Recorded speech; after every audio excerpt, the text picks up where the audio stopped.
Hello বন্ধুরা, আমার channel বাঙালি রান্নাঘরে আপনাদের সবাইকে ওয়েলকাম জানাচ্ছি। আজকে আমি আপনাদের সাথে সন্ধেবেলা চা বা কফির সাথে খাওয়া যায় এমন একটি দারুণ স্বাদের স্ন্যাক্সের রেসিপি শেয়ার করছি। আজকে আমি বানাচ্ছি গরম গরম মটর ডালের পকোড়া, আর এটা বানানো ভীষণ সহজ, খেতে অসাধারণ। চলুন আজকের রেসিপিটা আমরা দেখে নিই। আমাদের আজকের রেসিপি এই মটর ডালের পকোড়া বানানোর জন্য এখানে আমি প্রায় 150 গ্রাম মটর ডাল প্রায় ওভারনাইট জলে ভিজিয়ে রেখেছিলাম। আর এই ডালটাকে ভালো করে বেশ কয়েকবার জল পাল্টিয়ে ধুয়ে তুলে নিয়েছি। তো এখন আমি কি করব, একটা মিক্সার গ্রাইন্ডারের জারের মধ্যে এই ডালটাকে নিয়ে নিচ্ছি। ডালটাকে আমাদের পেস্ট করে নিতে হবে।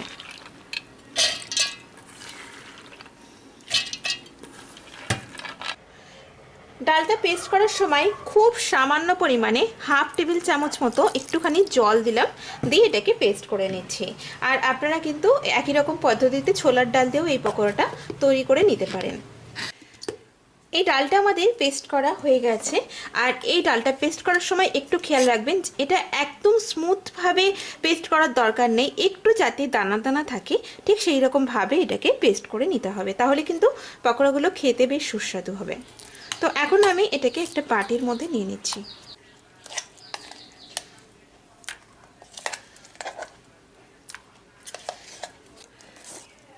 এখন এই ডালের মধ্যে আমি দিয়ে দিচ্ছি স্বাদ মতো লবণ। এই স্বাদ মতো লবণটা দিয়ে আমি ডালটাকে খুব ভালো করে একটু ফেটিয়ে নিচ্ছি। কিছুটা ফেটিয়ে নিয়ে তারপরে আমি এর মধ্যে বাদ বাকি কিছু উপকরণ অ্যাড করব। ডালটা আপনাদের যত ভালো ফেটানো হবে তত কিন্তু আমাদের পকোড়াগুলো সুন্দর হবে। প্রায় 3-4 মিনিট ধরে এই ডালটাকে আমি খুব ভালো করে একটু ফেটিয়ে নিয়েছি। দেখুন ডালটা অনেকটাই বেশ আমাদের হালকা হয়ে গেছে। তো এখন আমি এর মধ্যে বাদবাকি যে উপকরণগুলো আছে সেগুলো দিয়ে দিচ্ছি এর মধ্যে 2টো কুচানো কাঁচা লঙ্কা।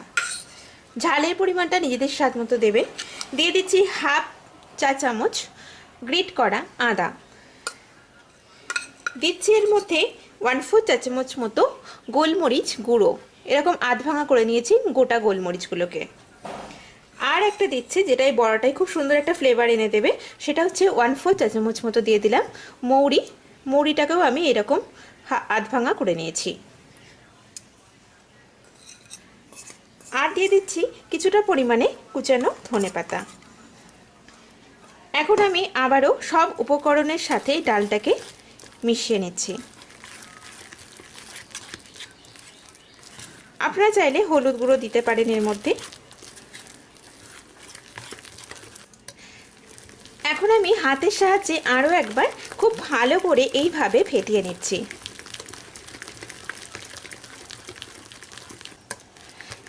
এই ডালটা আমাদের ফেটানো হয়ে গেছে, ডালটা আমাদের পুরোপুরি রেডি হয়ে গেছে। তো এখন আমি বড়াগুলোকে ভেজে নেব।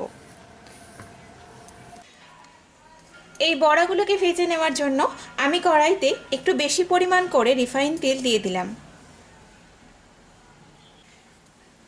এই তেলটা আমাদের খুব ভালো গরম হয়ে গেছে। এখন আমি আঁচটাকে একটু কমিয়ে দিয়ে বড়াগুলোকে ভাজার জন্য দিয়ে দিচ্ছি। আপনারা নিজেদের পছন্দের সাইজের বড়াগুলো ভেজে নিতে পারেন।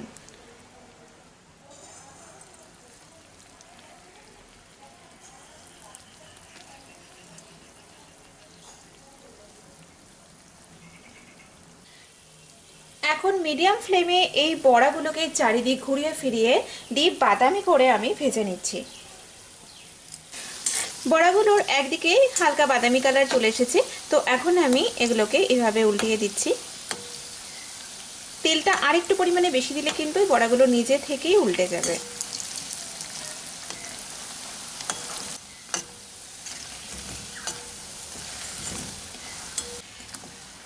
এই বড়াগুলোর মধ্যে দেখুন ডিপ বাদামি কালার চলে এসেছে।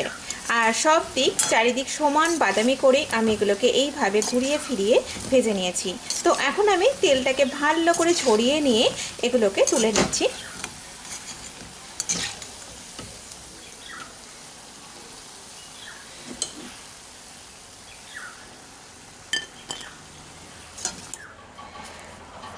বাদবাকি বড়াগুলোকেও একই রকমভাবে ভেজে নিচ্ছি।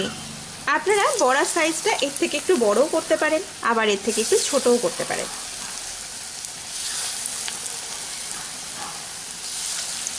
তৈরি হয়ে গেল আমাদের গরম গরম মটর ডালের পকোড়ার এই রেসিপি।